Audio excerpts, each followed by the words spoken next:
खड़ा पंचनामे में आप सभी का स्वागत है। मैं हूं सुमित और बुधवार का दिन भारतीय बाजारों में पहले तो खरीदारी, फिर सेकेंड हाफ में बिकवाली। इनफैक्ट 19,600 के ऊपर जाकर इंडेक्स ने वापस बिकवाली दिखाई और एक समय तक 19,500 तक के जोन्स भी इंडेक्स ने दिखाए, लेकिन फिर लास्ट आवर में एक रिकवरी आई और रिकवरी के बाद वापस 19,600 के आसपास बाजार जाकर कहीं बंद होते हुए दिखाई पड़े। तो 19,611 टू बी वेरी प्रिसाइज जो आज इंडेक्स की क्लोजिंग रही।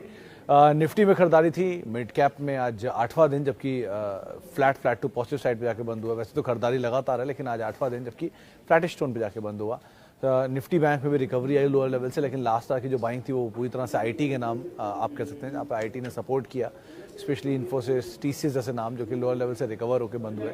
और साथ साथ बैंक्स, इनका भी सपोर्ट आया। एचडीएफसी बैंक जैसे बैंक जो कि आज सपोर्ट कर रहा था, लार्जली हैवी वेट में रिलायंस, आईटीसी जैसे कुछ नाम थे जो कि आज पार्टिसिपेट कर रहे थे, जिनके दम पे इंडेक्स आज फ्लैट जाके बंद हुआ। तो लोअर लेवल से रिकवरी लास्ट आवर में और अदरवाइज खरीदारी आपको दिखाई पड़ेगी इंडिसेस में, लेकिन ब्रॉडर मार्केट्स में खरीदारी का सिलसिला बना हुआ है और बहुत स्टॉक स्पेसिफिक स्टोरी मार्केट में कामकाज कर रही है।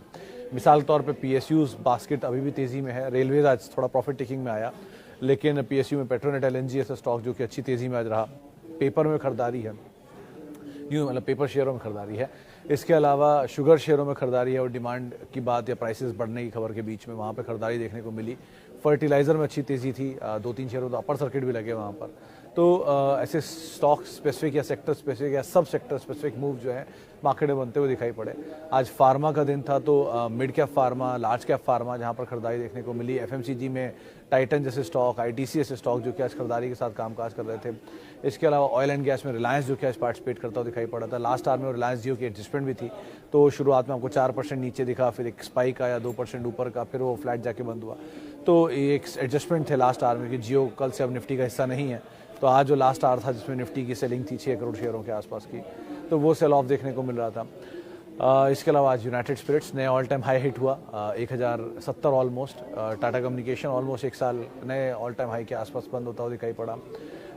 इस तरह के अपमूव्स मार्केट में। अदानी समूह आज तेजी में आया, तो Adani trans, Adani power, Adani Wilmar even थोड़ी बहुत खरीदारी वहाँ पर भी बनते हुए दिखाई पड़ी। तो ऐसे स्टॉक स्पेसिफिक, सेक्टर स्पेसिफिक यहाँ पर कामकाज होता हुआ दिखाई पड़ रहा था।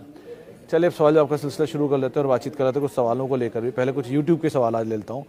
शिवांग द्विवेदी साहब का सवाल है, सर ये जेएफएसएल में कल भी सेलिंग होगी निफ्टी से आउट होने के लिए? नहीं शिवांग सर, जो निफ्टी से आज शाम की क्लोजिंग मतलब 6 तारीख की क्लोजिंग से बाहर है, यानी 7 तारीख से निफ्टी का हिस्सा नहीं है। तो आज जो लास्ट आवर की सेलिंग थी 3:30 से 3:30 बजे की, वो जियो फाइनेंशियल में एडजस्टमेंट की ही क्लोजिंग सेल ऑफ देख रहे थे आप। तो करीब 8 करोड़ के आसपास शेयर थे जिनके सेल ऑफ की बातचीत थी, और वो लास्ट आवर में आप वॉल्यूम से भी देख अंदाज़ा लगा ही लेंगे कि इस तरह का सेल ऑफ हुआ।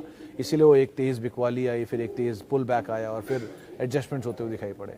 सो लास्ट आवर का जो आज सेल ऑफ था जियो फाइनेंशियल में, वो निफ्टी से एक्सक्लूजन की वजह से, निफ्टी के सारे इंडिसेस में एक्सक्लूजन की वजह से ही होता हुआ दिखाई पड़ा। तो अब यहाँ पे इंडिसेस से कोई सेल ऑफ नहीं आएगा, ना सेंसेक्स का या ना निफ्टी का।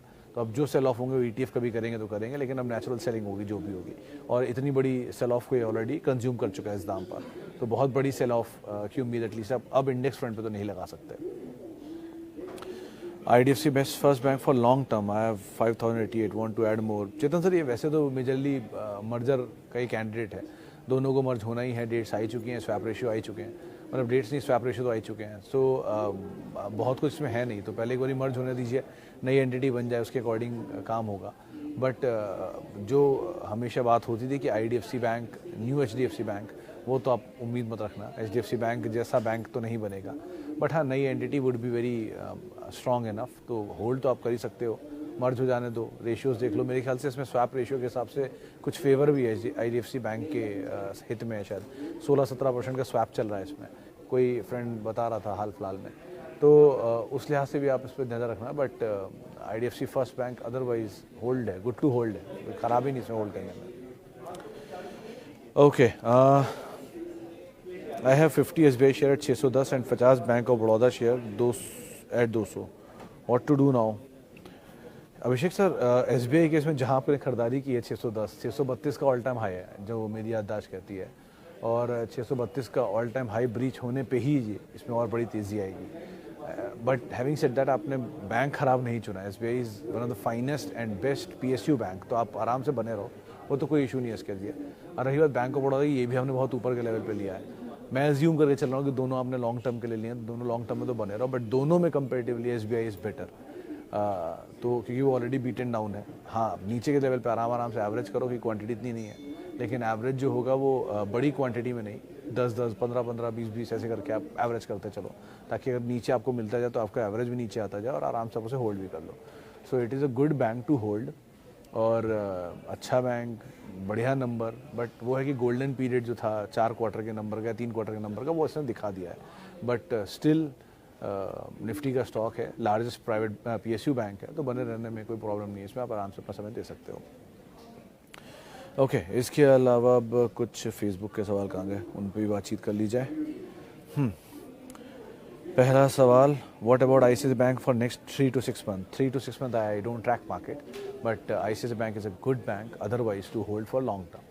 मतलब मुझे इसलिए याद है कि सन 2008 और फिर शायद 12 या 14, इन दोनों पे इनके 2 OFS आए थे ICICI बैंक के, और वो OFS ही था, हाँ आई थिंक OFS था, और उसमें उन्होंने डिस्काउंट पे OFS लेकर आए थे और बढ़िया डिस्काउंट था उस समय पर। और उसके बाद जो OFS के भाव थे वो दोबारा देखने को नहीं मिले, अपने नए ऑल टाइम हाई उसके बाद बनाया ICICI बैंक ने। सो बैंक वाइज तो ऑब्वियस बात है, अभी पार्टिसिपेशन है नहीं इतना, चाहे कोई बैंक ले, ना ICICI, ना HDFC बैंक, ना SBI, इन तीनों का खास बड़ा पार्टिसिपेशन आया नहीं है, डिस्पाइट ICICI बैंक एक बार हाई हिट कर चुका है लेकिन फिर नीचे आ गया है। सो इंडियन ग्रोथ स्टोरी अगर आप प्ले करना चाहते हो तो बैंक्स को आप भूल नहीं सकते कभी भी। सो वो तो हिस्सा रहेंगे ही इसका, तो आप बैठे रहो आराम से, आप बढ़िया क्वालिटी बैंक लेके बैठे हो, SIP बेस्ड बैंक, SIP वे में आप इसको इन्वेस्ट करो, मतलब इंस्टेड ऑफ यस बैंक जैसे बैंक में SIP करने के ICICI बैंक जैसे बैंक में SIP कर लीजिए, वो ज़्यादा बेटर आपको पैसा बना के दे देगा with time. Okay, Adani power 175 share 48 रुपये की बाय, 48 अदानी पावर तो बहुत पुरानी बाय लग रही है, और लेमन ट्री 40 रुपये की बाय, दोनों में बने रहो सर, क्या ही इसमें अब खोने के लिए आपके पास बचा है। एटलीस्ट अदानी के में तो अब नंबर आने शुरू हुए हैं, ठीक, तो अभी तो आप बने रहो, मतलब आज भी 450 रुपये मैंने दाम, जहाँ तक मेरी याददाश्त कह रही है, 448, 450 रुपये दाम देखा था, तो बने रहो, 10 टाइम तो आपको ऑलरेडी मिल रहा है। और अगर आपको लग रहा है कि नहीं मैं बिल्कुल रिस्क नहीं लेना चाहता, तो 15 शेयर 10 शेयर ही बेच दो, आपका तो कैपिटल ऐसे ही निकल आएगा, तो कैपिटल तो फ्री ही है ऑलमोस्ट आपके लिए, बने रहो। और लेमन ट्री भी, इनफैक्ट ये इंडियन होटल के बाद लार्जेस्ट नंबर ऑफ होटल्स इन्हीं के हैं। एक इंटरेस्टिंग फैक्ट मैं क्योंकि पढ़ रहा था तो मुझे याद आ गया, वरुण बेवरेजेस जो कंपनी है, तो वरुण बेवरेजेस की जो पेरेंट है RJ कॉर्प, जिनके अंडर में दोनों कंपनियां आती है, देवयानी भी और वरुण भी, तो RJ कॉर्प की करीब 4% होल्डिंग है लेमन ट्री में, और वो बहुत समय से उसे होल्ड कर रहे हैं। उनकी होल्डिंग मेदांता में भी है और लेमन ट्री में भी है, वो होल्डिंग इसलिए वो इंटैक्ट कर रखे हुए हैं कि उनको प्रॉस्पेक्ट दिख रही है दोनों कंपनियों में। सो आप आराम से बने रहो, ऐसे कोई खराबी नहीं है, दोनों कंपनियां अच्छी हैं और आपके भाव भी बहुत नीचे के हैं, तो आपको कोई दिक्कत नहीं है। आप किसी और धंधे को देखो, ये तो फ्री के ही शेयर है, इनको तो छोड़ दो आप।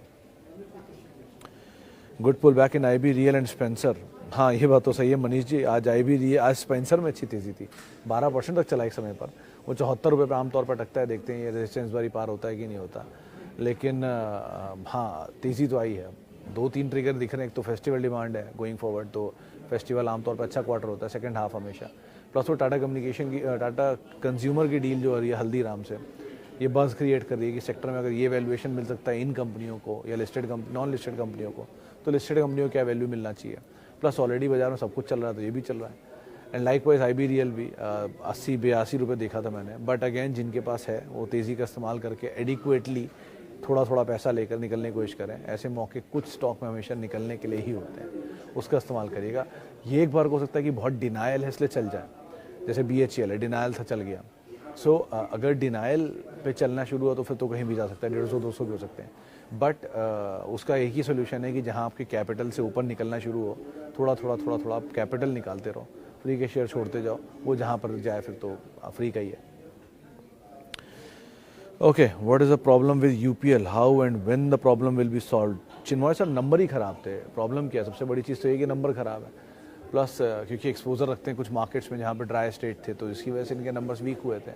बट प्रॉब्लम सोल्यूशन तो जैसे नंबर ठीक हो जाएंगे चलना शुरू हो जाएगा। वन जो हीरो मोटोकॉर्प में प्रॉब्लम थी कुछ सालों पहले तक, लेकिन अच्छी चीज़ ये कह सकते हो आपकी, अगर आपको एंटर करना आप एंटर कर सकते हो, अगर आपके पास पड़ा है तो आप होल्ड कर सकते हो 560-550 का स्टॉप लेके, और अगर आप नया लेना चाहते हो तो भी आप नया ले सकते हो। आप 550 560 का स्टॉप लॉस लेके 550 ही ना, हाँ 550 560 का स्टॉप लेके आप बने रह सकते हो। बट प्रॉब्लम कब रिजॉल्व होगी? जैसे जैसे नंबर बेटर होने लग जाएंगे, चीज़ें रिजॉल्व होनी शुरू हो जाएंगी। हिस्ट्री पुरानी है, 50-55 साल पुरानी कंपनी और पुराने ग्रुप ही कंपनी है, तो आप बने रहो, ज़्यादा बेटर है। लेकिन वो स्टॉप लॉस 550 560 ही आपके लिए काम करेगा, उसको आप फॉलो करना at least. Okay, I have bought 50 share of Adani Wilmar 350 and Nestle at 22K। Also wanted to know your view on rainbow hospital and Venus pipe. Seems like unstoppable. Sir जो चीज़ unstoppable हो, सीम्स लाइक अनस्टॉपेबल हो, उनमें कभी हाथ मत लगाना, क्योंकि वो अनस्टॉपेबल है, तेज़ी में भी और मंदी में भी। तो आज आप अनस्टॉपेबल चीज़ में चढ़ गए, लकी रहे, तो आप पैसा बना के ले जाओगे। होता है ना, भागती ट्रेन को आपने पकड़ लिया हैंडल से तो अगले स्टेशन पहुंच जाओगे। नहीं पकड़ पाया तो एक्सीडेंट ही होता है, बहुत मेजर, वो बहुत मेजर एक्सीडेंट होगा। सो अनस्टॉपेबल चीज़ के साथ ये रिस्क हमेशा एसोसिएटेड रहता है। अगर आप उसके लिए तैयार हो, आपको लगता है कि नहीं ये लाइफ टाइम अपॉर्चुनिटी है, मौके कभी नहीं मिलेंगे, जो आमतौर पे मार्केट में नहीं होता, लेकिन अगर आपको लगता है तो ठीक है, आप जाओ, कोई इशू नहीं है। फिर तो क्वालिटी एक तरफ आपने ले रखी है नेस्ले जैसी। नेस्ले अगर आपको कहीं नीचे मिलता रहे आपकी एवरेज कॉस्ट से, तो आप आराम से उसको 1-1, 2-2, 5-5 शेयर करके ऐड करते रहो। इट इज़ नॉट कंपनी जो आप ट्रेडिंग के लिए इस्तेमाल करो, इट इज़ अ कंपनी इसको आप इन्वेस्ट करके अगली जनरेशन में पास ऑन करने के लिए इस्तेमाल करो। वन विल्मर भी ठीक कंपनी है, ख़राब नहीं है, बट नंबर ख़राब थे इस बारी, इसलिए मेरा स्टांस अब तक नेगेटिव नहीं हुआ उस पर, न्यूट्रल ज़रूर है। तो 350 का भाव चल रहा है, 340 330 ये स्टॉप लेकर आप होल्ड कर लो, क्लोज स्टॉप लॉस है, लेकिन बने रहो। Second half of financial year के नंबर ज़रूर देखो और क्लोजली देखो। अगर इस क्वार्टर के नंबर या अगले क्वार्टर के नंबर, मतलब ये Q2 और Q3 के नंबर भी ख़राब आए, फिर तो ये गो है, मतलब फिर तो आप इसको रुकने की जरूरत नहीं, निकल जाना। लेकिन चांसेस हैं कि वो शायद ख़राब ना हो, क्योंकि FMCG का बिजनेस अच्छा करके गया था, ऑयल का बिजनेस ख़राब करके गया था, जो कि जेन्युइन था। इसकी वजह से पतंजलि के भी नंबर ख़राब आए थे। तो अगर वो नंबर ख़राब कंटिन्यू करते हैं तो फिर कोई भी कंपनी को फ़र्क नहीं पड़ता। लेकिन अगर नंबर ख़राब नहीं करते हैं तो आप आराम से बने रह सकते हो। और रही बात वीनस पाइप की, तो फिर अगेन वही चीज़ है कि भागती हुई तो ट्रेन को आप ही पकड़ सकते हो। यह मेरी तो हिम्मत नहीं होती कभी। ओके, आगे बढ़ते हैं। और CDSL होल्ड कर सकते हैं सर, और एवरेज भी कर सकते हैं। अरुण जी आप आराम से एवरेज कर सकते हैं, कोई दिक्कत नहीं है।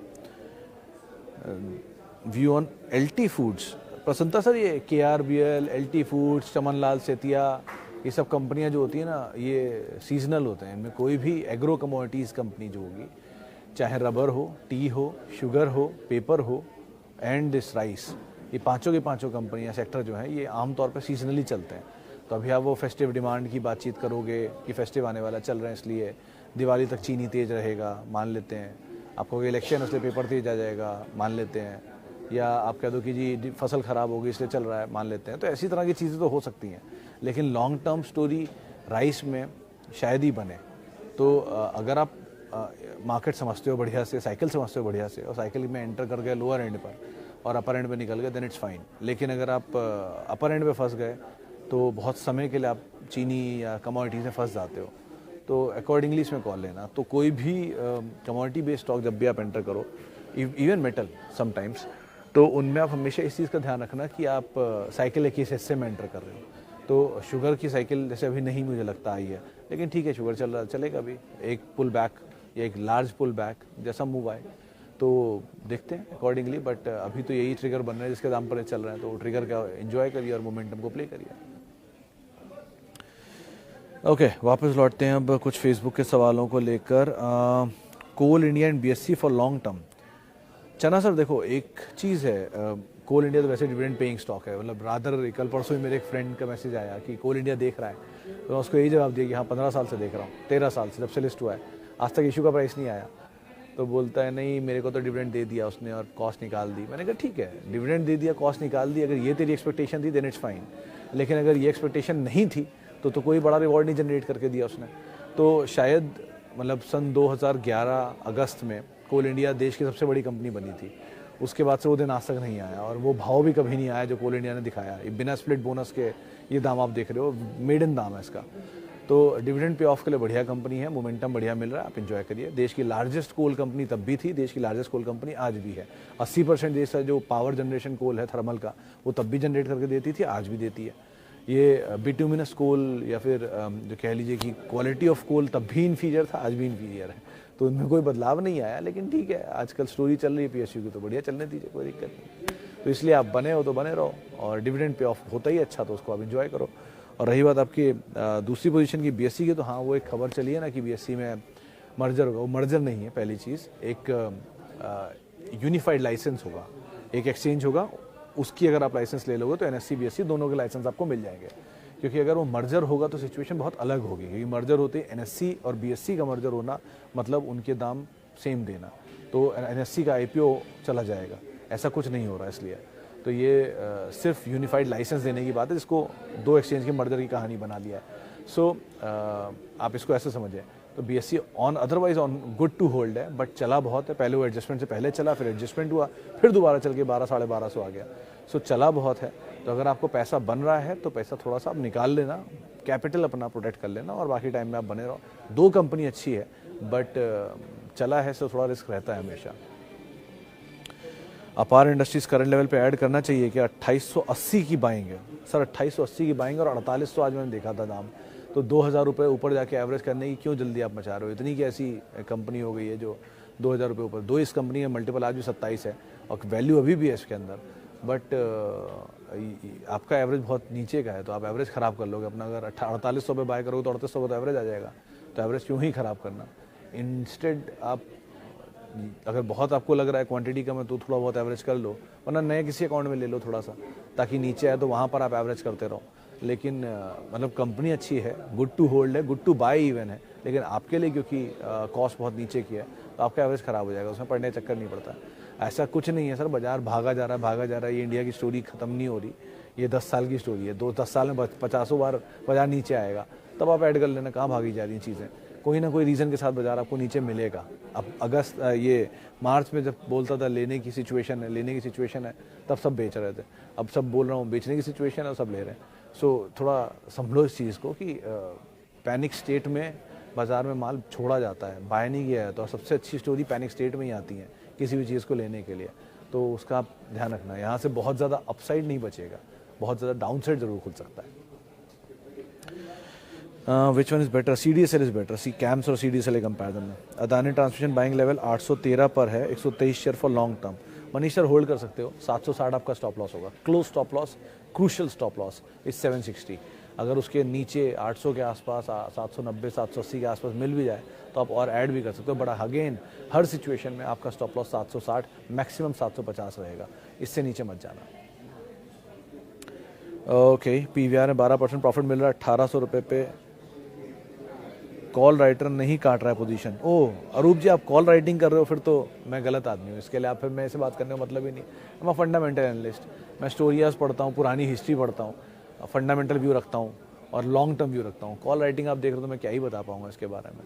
कॉल राइटर बैठा है तो इसका मतलब जो तेज़ी है वो कैप्ड है। और कॉल राइटिंग के केस में सर ज़्यादा अच्छी कॉल राइटिंग आपको तब तक समझ में आएगी जब आप नीचे के शेयर लेके चलोगे और साथ साथ इन द मनी कॉल बेचोगे। एक स्ट्रेटजी होती है अपने प्रॉफिट्स को हेज करने की और रेगुलर इनकम की, वो टफ स्ट्रेटजी और बहुत बड़े स्केल पर होती है। तो इसलिए इस स्केल पे उस पर बात करने का मतलब नहीं बनता, तो आई एम सॉरी। ओके, और sir I want to add more TCS, current level ठीक है यार, थोड़ा वेट करें।